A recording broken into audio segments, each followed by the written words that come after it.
All right, now to give us more perspective on this, we're joined by Mr. Rafal S. Cohen, who's a senior political scientist at RAND, Director, Strategy and Doctrine Program. He's joining us live on this broadcast.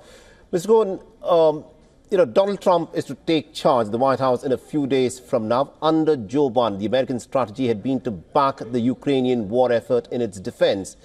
But now Donald Trump has said that he is willing to sit down for talks with the Russian President Vladimir Putin, who's also indicated a similar sort of a predisposition for talks and negotiations. In your assessment, do you think negotiations can actually now happen, and who do you think wants these negotiations more?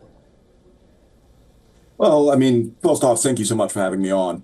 I think it's going to depend a little bit. Both sides, both Zelensky and Vladimir Putin have at times talked about negotiations. The issue is that what both sides, but what Ukraine views as an acceptable outcome and what Russia views as an acceptable outcome simply do not overlap right now.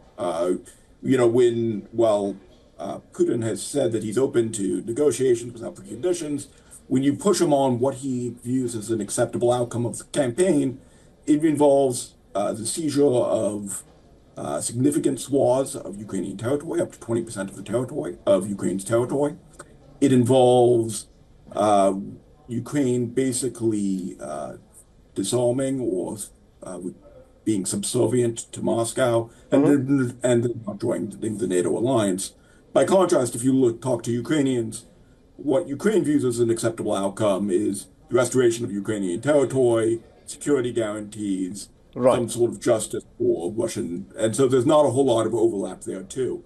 So we'll see whether or not President Trump can negotiate some sort of policy overlap. Right. It's interesting that you've put out the very entrenched positions of Russia and Ukraine. But Donald Trump has said in the past that he can actually sit and within a day sort out this Ukrainian issue. However, General Kellogg, he's now come forth and said that probably this war can be sorted out in about a period of 100 days. What do you think would be a middle ground that would be acceptable both to Vladimir Putin and also for Donald Trump, who would not to be seen as surrendering to the Russian aggression in Ukraine? So I think there's going to be a couple different options that have been discussed. Some have been European security guarantees, including European forces inside Ukraine. There's been one option that's been floated.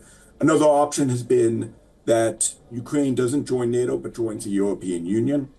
And there's been other formulations thereof. It's interesting that, the United States can propose these ideas. Ultimately, it's going to be on the side of the two combatants, Ukraine and Russia, on whether or not they're acceptable or not. Interesting. Thank you very much, Mr. Rafal Cohen, for joining us with that perspective there. Thank you for having me. For all the latest news, download the WION app and subscribe to our YouTube channel.